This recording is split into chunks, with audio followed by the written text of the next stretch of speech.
nouveau coup dur pour les Windsor.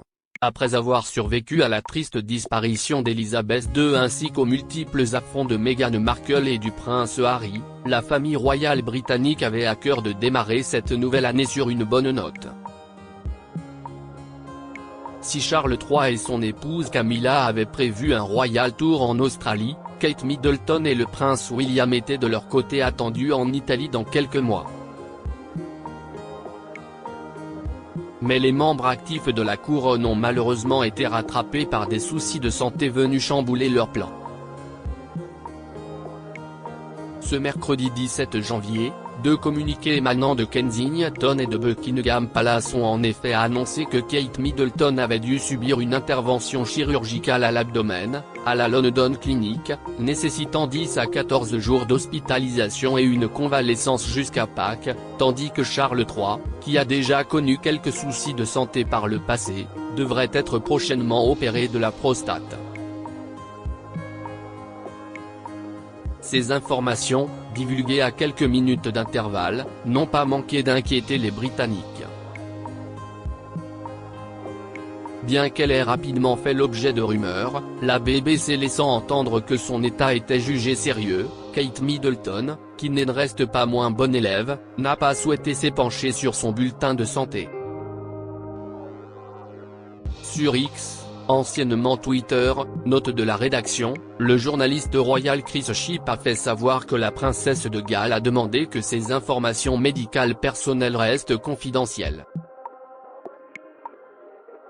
De son côté, Charles III a opté pour une stratégie bien différente, marquant ainsi une rupture avec sa mère, la défunte Elisabeth II, qui n'avait pas l'habitude d'étaler ses problèmes sur la place publique. Le nouveau monarque a choisi de briser le silence au sujet de l'intervention qu'il attend, dans le but de faire de la prévention.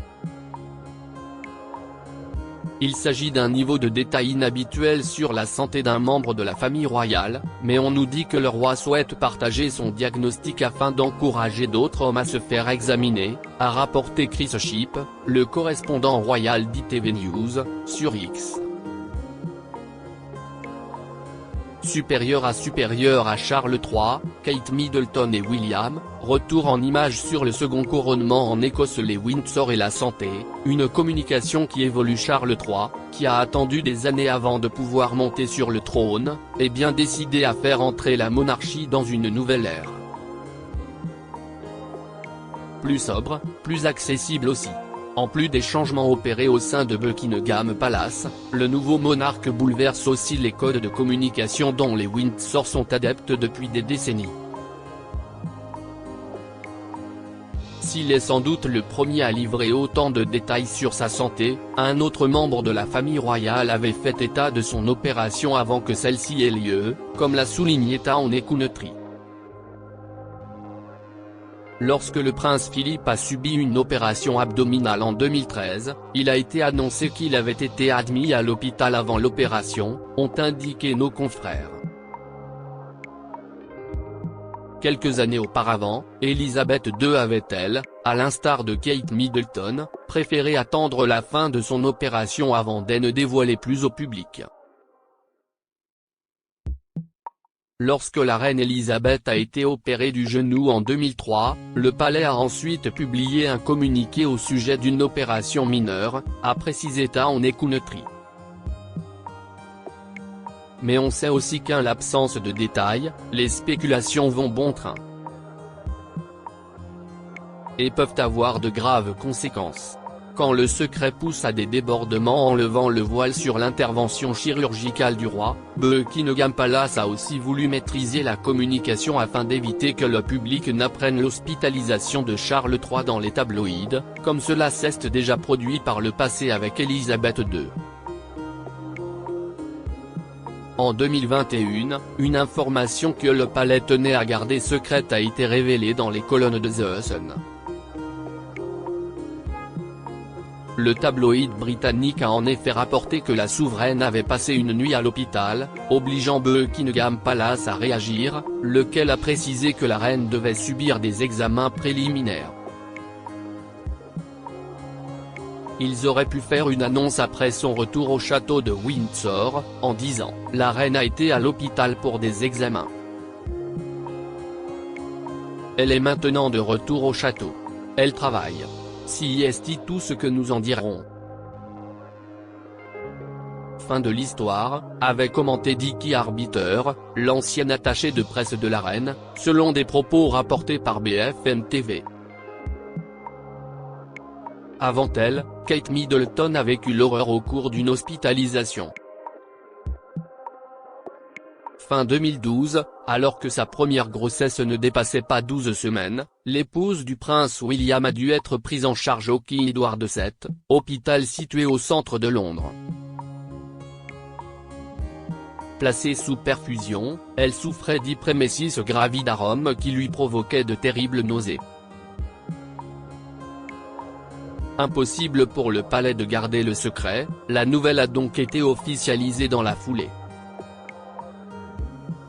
Sans tarder, les journalistes se sont réunis en masse devant l'hôpital, à la recherche du moindre scoop. Parmi eux, 2 animateurs australiens, à l'origine d'un canular aux lourdes conséquences. Michael Christian et Mel Gregg ont composé le numéro du standard de l'hôpital King Edward VII et se sont fait passer pour la reine Elisabeth II et le prince Charles. Jacinta Saldana, l'infirmière de 46 ans en poste à cette heure-là, a pris l'appel et l'a transféré à un médecin, lequel a divulgué des informations confidentielles sur Kate Middleton. À la suite de son erreur, l'infirmière a mis fin à ses jours 48 heures plus tard, laissant derrière elle un mari et 2 enfants éplorés. Dans un communiqué, Kate Middleton et le prince William ont présenté leurs sincères condoléances. La santé de la famille royale, un secret bien gardé pour tous les problèmes liés à la sphère privée, la famille royale britannique a toujours respecté l'adage, très cher au cœur d'Elisabeth II, never explain, never complain, comprenez ne jamais s'expliquer, ne jamais se plaindre. Ainsi, on ne dit rien des affaires embarrassantes du prince Andrew, ni de ce qu'on pense des mémoires explosifs du prince Harry. Il en va de même pour la santé. Frappé par le Covid-19 en avril 2020, le prince William a sciemment dissimulé son état de santé. Si le frère du prince Harry s'est justifié en expliquant qu'il ne voulait inquiéter personne, son mensonge a tout de même suscité quelques interrogations. Il se passait beaucoup de choses importantes et je ne voulais inquiéter personne, a-t-il déclaré.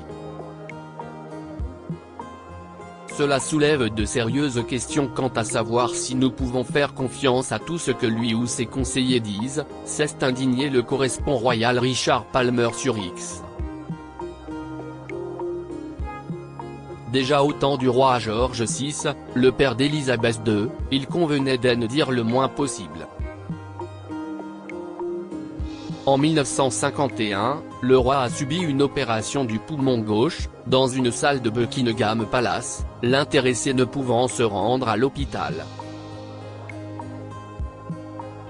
Comme l'a rappelé Paris Match, un communiqué, signé par 7 médecins et chirurgiens, a alors été diffusé. Dans celui-ci, on pouvait lire que l'état du poumon du roi a donné quelques signes d'inquiétude. La réalité était bien plus grave, puisque George VI souffrait à l'époque d'un cancer des poumons. Le secret a été bien gardé, jusqu'à sa mort, survenue 1 an plus tard.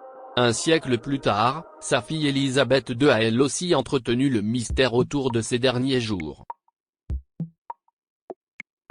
Si certains ont laissé entendre que la monarque souffrait de plusieurs pathologies, son acte de décès indique qu'elle serait morte de cause naturelle, si est-à-dire de vieillesse.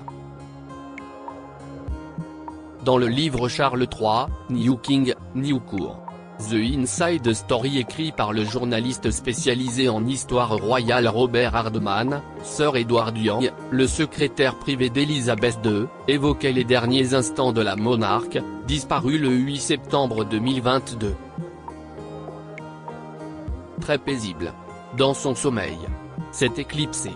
De vieillesse. Elle n'aurait eu conscience de rien. Aucune douleur, aurait-il relaté dans une note écrite. Un document classé secret qui devrait rester conservé dans les Royal Archives. Le prince Philippe est lui aussi souvent passé par la case hôpital. De son ablation d'une excroissance du nez en 1996 à son opération de la hanche en 2018, en passant par ses infections de la vessie en 2012, l'époux d'Elisabeth avait un dossier médical plutôt conséquent. En 2008, il a par exemple subi plusieurs contrôles en raison d'une infection à la poitrine. Une fois encore, la presse s'est emparée du dossier et a fait naître une rumeur alarmante, le prince Philippe souffrirait d'un cancer de la prostate. Buckingham Palace, qui s'était promis de ne pas réagir, a été contraint de faire une mise au point au vu du diagnostic trop vite établi par les tabloïds. Le palais de Buckingham a toujours soutenu que les membres de la famille royale ont droit au respect de leur vie privée, notamment en ce qui concerne leur santé personnelle. C'est pour cette raison que nous avons toujours refusé de confirmer ou d'infirmer les rumeurs persistantes qui circulent sur leur santé, notamment pendant les mois les plus calmes de l'actualité, précisait Buckingham Palace dans un communiqué, avant d'ajouter. Nous continuerons d'observer cette pratique de longue date, mais à cette occasion, parce que cette histoire dommageable est maintenant largement rapportée, le duc d'Édimbourg nous a autorisé à confirmer que l'affirmation de l'Evening Standard selon laquelle il aurait reçu un diagnostic de cancer de la prostate est fausse, a précisé le palais, ajoutant que cet article constitue une grave violation de la vie privée du prince Philippe. Comme l'a rappelé The Guardian, le duc d'Édimbourg a aussi passé 4 semaines à l'hôpital après une opération cardiaque en mars 2021. Il est décédé un mois plus tard. En ne communiquant pas davantage sur son état de santé, Kate Middleton s'expose-t-elle au même débordement? Si à l'heure actuelle, personne ne sait véritablement de quel mal elle souffre, la princesse de Galles peut compter sur le soutien du prince William, qui a décidé de reporter un certain nombre de ses engagements pour être au plus près de son épouse. Né ne déplaise aux mauvaises langues. Crédit photo, agence.